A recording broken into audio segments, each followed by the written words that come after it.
The man poured crushed corn onto the ground. His daughter, with practiced ease, knelt down on it. This was a form of punishment. The father was used to it. He opened the fridge, took out a bottle of beer, and drank it by himself. The next day, the girl's knees were covered in bruises. At the age of 4, caught between her parents' fierce quarrel, she picked up a gun and accidentally killed her mother. Her father was a man with an extreme need for control. Lily never had freedom of her own. Her greatest act of rebellion was sneaking into the peach orchard at night to dig up a box buried in the dirt. The only memories she had of her mother. Inside were her mother's gloves, a small oil painting of her biological mother, and a place name, perhaps her mother's hometown. She unbuttoned her shirt, pressed her mother's photo against her belly, and imagined her mother's embrace. Today was Lily's birthday. The nanny thoughtfully baked her a cake.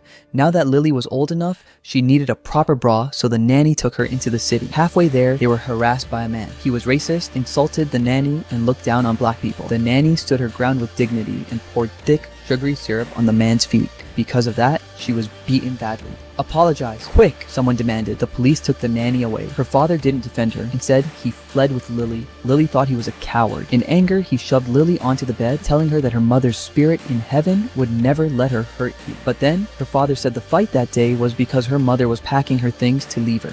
She had left a note. "People like you who lie will go to the 18th level of hell." Lily went to the hospital to rescue the nanny.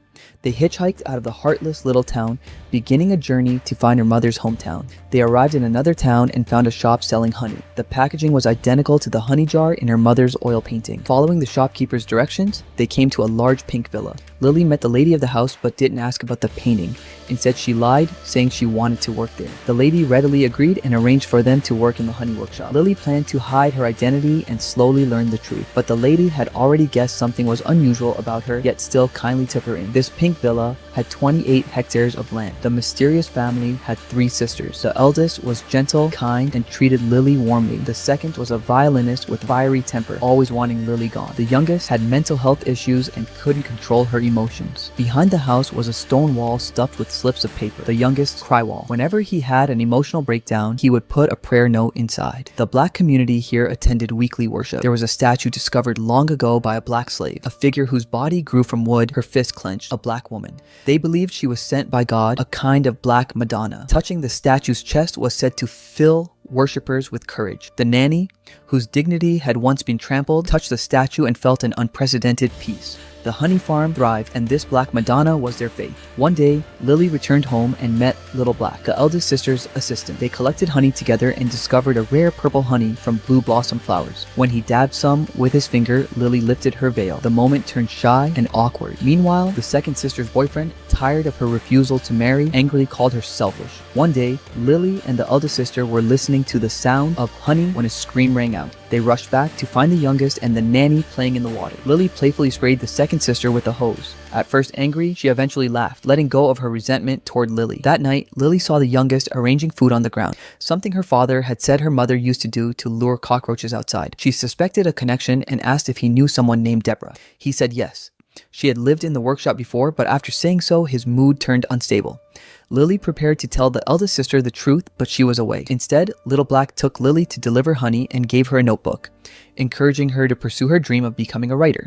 They went to the movies, but the theater segregated black and white audiences. Lily snuck into the black section. Little Black was caught and arrested.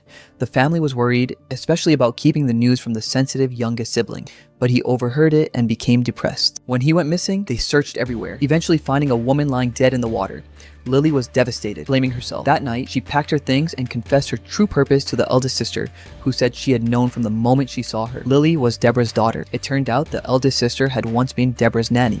After Deborah married Lily's father, he inherited this estate. Their relationship soured after 8 years, but she stayed for the child. Deborah loved Lily deeply, always writing letters about her growth. But in the end, she couldn't bear life with Lily's father, left for the villa, and did not take Lily with her. Hearing this broke Lily's heart. She believed her mother had never loved her. The next morning, the eldest sister brought out Deborah's belongings: a mirror, a hairbrush with strands still caught in it, and a photograph of mother and daughter. We like to think that love is pure and limitless, but love like that can't exist in a hateful time. Still, she made me love her anyway. There is no perfect love. Lily began writing her story, but a knock came at the door. Her father had tracked her down. Seeing Lily wearing the badge he had given her mother for her 22nd birthday, he tried to drag her home. She resisted. Losing his wife had wounded him deeply, but in the end, Lily chose to stay. The three sisters stood up for her, and her father, perhaps relieved, left. Before he went, Lily chased after him to ask about her mother's real reason for leaving. He admitted it. She had not left for him, but for Lily. Lily let go of that loveless home and chose these three women as her mothers. This once unfortunate girl had finally found a life that truly belonged to her.